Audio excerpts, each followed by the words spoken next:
Please like ಮಾಡಿ, subscribe ಮಾಡಿ ಹಾಗೂ ಮುಂದಿನ ವಿಡಿಯೋಗಾಗಿ ಬೆಲ್ ಬಟನ್ ಅನ್ನು ಒತ್ತಿ. ಸಬ್ಸ್ಕ್ರೈಬ್ ಮಾಡಿದ ನನ್ನ ಎಲ್ಲ ಕನ್ನಡಿಗರಿಗೆ ಕೋಟಿ ಕೋಟಿ ವಂದನೆಗಳು. ಯಾಕಂದ್ರೆ ಒಂದು ತಿಂಗಳಲ್ಲಿ ನಾನು 550 ಸಬ್ಸ್ಕ್ರೈಬ್ ಅನ್ನು ಕಂಪ್ಲೀಟ್ ಮಾಡಿದ್ದೀನಿ ಹಾಗೂ 20,000ಕ್ಕಿಂತ ಹೆಚ್ಚು ಜನರ ಮನಸ್ಸನ್ನು ಗೆದ್ದಿದ್ದೇನೆ. ಇನ್ನು ಯಾರೆಲ್ಲ ಸಬ್ಸ್ಕ್ರೈಬ್ ಮಾಡಿಲ್ಲ ಪ್ಲೀಸ್ ಸಬ್ಸ್ಕ್ರೈಬ್ ಮಾಡಿ. ನಿಮ್ಮ ಒಂದು ಸಬ್ಸ್ಕ್ರೈಬ್ ನನ್ನ ಜೀವನದಲ್ಲಿ ತುಂಬಾ ಪ್ರಾಮುಖ್ಯತೆ ಇದೆ. ಮಾರ್ಚ್ ತಿಂಗಳು ಗ್ರಹಗಳ ಸಾಗಣೆಯ ವಿಷಯದಲ್ಲಿ ಬಹಳ ಮಹತ್ವದ್ದಾಗಿದೆ. ಈ ತಿಂಗಳು ಶನಿಯು ತನ್ನ ರಾಶಿಚಕ್ರ ಕುಂಭದಲ್ಲಿ ಉದಯಿಸುತ್ತಾನೆ. ಅಲ್ಲದೆ ಮಾರ್ಚ್ 12ರಂದು ಶುಕ್ರನು ಮೇಷ ರಾಶಿಯಲ್ಲಿ ಸಾಗುತ್ತಾನೆ. ಇದಲ್ಲದೆ ಈ ತಿಂಗಳು ಮಿಥುನ ರಾಶಿಯಲ್ಲಿಯೂ ಮಂಗಳ ಸಂಕ್ರಮಣ ನಡೆಯಲಿದೆ. ಇದರೊಂದಿಗೆ ಸೂರ್ಯ ಮತ್ತು ಬುಧ ಇಬ್ಬರೂ ಮೀನ ರಾಶಿಯಲ್ಲಿ ಸಾಗುತ್ತಾರೆ. ತಿಂಗಳ ಕೊನೆಯಲ್ಲಿ ಗುರು ಗ್ರಹವು ಮೀನರಾಶಿಯಲ್ಲಿ ಅಸ್ತಮಿಸುತ್ತದೆ. ಈ ಎಲ್ಲಾ ಗ್ರಹಗಳ ಸಂಚಾರದ ಪರಿಣಾಮವು ಎಲ್ಲಾ ರಾಶಿಚಕ್ರ ಚಿಹ್ನೆಗಳ ಮೇಲೆ ಗೋಚರಿಸುತ್ತದೆ. ಇದರೊಂದಿಗೆ ಮೇಷ, ವೃಷಭ ರಾಶಿ ಸೇರಿದಂತೆ 5 ರಾಶಿಯವರಿಗೆ ಮಾರ್ಚ್ ತುಂಬಾ ಪ್ರಯೋಜನಕಾರಿಯಾಗಲಿದೆ. ಈ ಗ್ರಹಗಳ ಸ್ಥಾನ ಬದಲಾವಣೆಯೊಂದಿಗೆ ನಕ್ಷತ್ರಗಳ ಸ್ಥಾನದೊಂದಿಗೆ ಈ ತಿಂಗಳು 12 ರಾಶಿಗಳ ಭವಿಷ್ಯ ಹೇಗಿರಲಿದೆ? ಆರ್ಥಿಕವಾಗಿ, ವೃತ್ತಿ ಜೀವನದಲ್ಲಿ, ಕೌಟುಂಬಿಕ ಹಾಗೂ ಪ್ರೀತಿಯ ಜೀವನದಲ್ಲಿ ಯಾವ ರಾಶಿಯವರಿಗೆ ಅದೃಷ್ಟದ ಯೋಗವಿದೆ, ಯಾರಿಗೆ ಅಲ್ಪ ಅದೃಷ್ಟ, ಯಾರಿಗೆ ನಷ್ಟವಾಗಲಿದೆ ಎನ್ನುವುದರ ಮಾಸಿಕ ಫಲದ ಮಾಹಿತಿ ಇಲ್ಲಿದೆ. ಮಾರ್ಚ್ 2024ರ ವೃಷಭ ರಾಶಿ ಭವಿಷ್ಯ. ಮಾರ್ಚ್ ತಿಂಗಳು ತಮ್ಮ ವೃತ್ತಿ ಜೀವನದಲ್ಲಿ ವಿವಿಧ ಏರಿಳಿತಗಳನ್ನು ತರುವುದರಿಂದ ರಾಶಿಚಕ್ರ ಚಿಹ್ನೆಯ ಸ್ಥಳೀಯರು ಜಾಗರೂಕರಾಗಿರಬೇಕು. ತಿಂಗಳ ಆರಂಭದಲ್ಲಿ 10ನೇ ಮನೆಯಲ್ಲಿ ಸೂರ್ಯ, ಶನಿ ಮತ್ತು ಬುಧದ ಸ್ಥಾನ ಇರುತ್ತದೆ.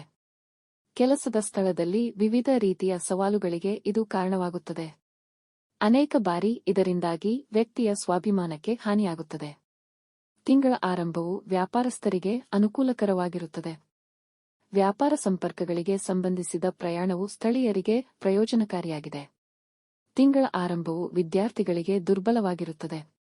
ತಿಂಗಳ ಪ್ರಾರಂಭದಲ್ಲಿ ರಾಹು ಮತ್ತು ಕೇತು 11 ಮತ್ತು 5ನೇ ಮನೆಯಲ್ಲಿ ಹತೋಟಿಯಲ್ಲಿದ್ದು, ಮಾರ್ಚ್ 15ರ ನಂತರ ಮಂಗಳನ ಪ್ರಭಾವವು 5ನೇ ಮನೆಯ ಮೇಲೆ ಇರುತ್ತದೆ. ಇದು ಶಿಕ್ಷಣದಲ್ಲಿ ವಿವಿಧ ರೀತಿಯ ಅಡೆತಡೆಗಳನ್ನು ಉಂಟುಮಾಡುತ್ತದೆ. ಈ ತಿಂಗಳು ನಿಮ್ಮ ಕುಟುಂಬ ಜೀವನ ವಿವಿಧ ರೀತಿಯ ಉದ್ವಿಗ್ನತೆಗಳಿಂದ ತುಂಬಿರುತ್ತದೆ. 2ನೇ ಮನೆಯ ಅಧಿಪತಿ ಬುಧ ಗ್ರಹವು ಜಾತಕದ 10ನೇ ಮನೆಯಲ್ಲಿ ಕುಳಿತುಕೊಳ್ಳುವುದರಿಂದ ತಿಂಗಳ ಆರಂಭವು ಒಂದು ಮಟ್ಟಿಗೆ ಅನುಕೂಲಕರವಾಗಿರುತ್ತದೆ. ಪೂರ್ವಿಕರ ವ್ಯವಹಾರದಲ್ಲಿ ತೊಡಗಿರುವ ವ್ಯಕ್ತಿಗಳಿಗೆ ಲಾಭವಾಗಲಿದೆ. ನಾವು ಪ್ರೇಮ ವ್ಯವಹಾರಗಳ ಬಗ್ಗೆ ಮಾತನಾಡುವಾಗ ಇಡೀ ತಿಂಗಳು 5ನೇ ಮನೆಯಲ್ಲಿ ಕೇತು ಇರುತ್ತದೆ. ಇದು ಪ್ರೇಮ ಸಂಬಂಧದಲ್ಲಿ ಕೆಲವು ರೀತಿಯ ತಪ್ಪು ಗ್ರಹಿಕೆಯನ್ನು ಉಂಟುಮಾಡಬಹುದು. ಪ್ರೇಮ ಸಂಬಂಧದಲ್ಲಿ ತಪ್ಪು ತಿಳುವಳಿಕೆಯ ಕೊರತೆ ಇರುತ್ತದೆ ಮತ್ತು ಪರಸ್ಪರ ತಿಳುವಳಿಕೆಯ ಕೊರತೆಯು ವಿಭಿನ್ನ ಉದ್ವಿಗ್ನತೆಗೆ ಕಾರಣವಾಗುತ್ತದೆ. ವೈವಾಹಿಕ ಜೀವನದಲ್ಲಿ ಉದ್ವಿಗ್ನತೆ ಹೆಚ್ಚಾಗುತ್ತದೆ.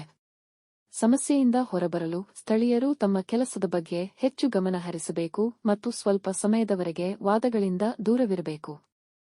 ದೇವಗುರು ಗುರುವು ಇಡೀ ತಿಂಗಳು 12ನೇ ಮನೆಯಲ್ಲಿ ಉಳಿಯುತ್ತದೆ ಮತ್ತು ಆದ್ದರಿಂದ ಹೆಚ್ಚಿನ ಪ್ರಮಾಣದ ಖರ್ಚು ಇರುತ್ತದೆ. ಮಾರ್ಚ್ 15ರಂದು ಮಂಗಳವು 10ನೇ ಮನೆಗೆ ಪ್ರವೇಶಿಸುತ್ತದೆ ಮತ್ತು ಮಾರ್ಚ್ 14ರಂದು ಸೂರ್ಯನು 10ನೇ ಮನೆಗೆ ಪ್ರವೇಶಿಸುತ್ತಾನೆ ಮತ್ತು ಮಾರ್ಚ್ 7ರಂದು ಬುಧ 11ನೇ ಮನೆಗೆ ಪ್ರವೇಶಿಸುತ್ತಾನೆ.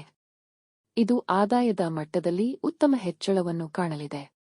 ಇಡೀ ತಿಂಗಳ 12ನೇ ಮನೆಯ ಮೇಲೆ ಶನಿಯ ದೃಷ್ಟಿ ಹೊರತುಪಡಿಸಿ ದೇವಗುರು ಗುರು 12ನೇ ಮನೆಯಲ್ಲಿ ಮತ್ತು ಕೇತು 5ನೇ ಮನೆಯಲ್ಲಿ ಉಳಿದುಕೊಂಡಿರುವುದರಿಂದ ಸ್ಥಳೀಯರು ತಮ್ಮ ಆರೋಗ್ಯದ ಬಗ್ಗೆ ಅಜಾಗರೂಕರಾಗಿದ್ದರೆ ಜೀವನದಲ್ಲಿ ತೊಂದರೆಗಳ ಸಾಧ್ಯತೆಗಳು ಹೆಚ್ಚಾಗುತ್ತವೆ.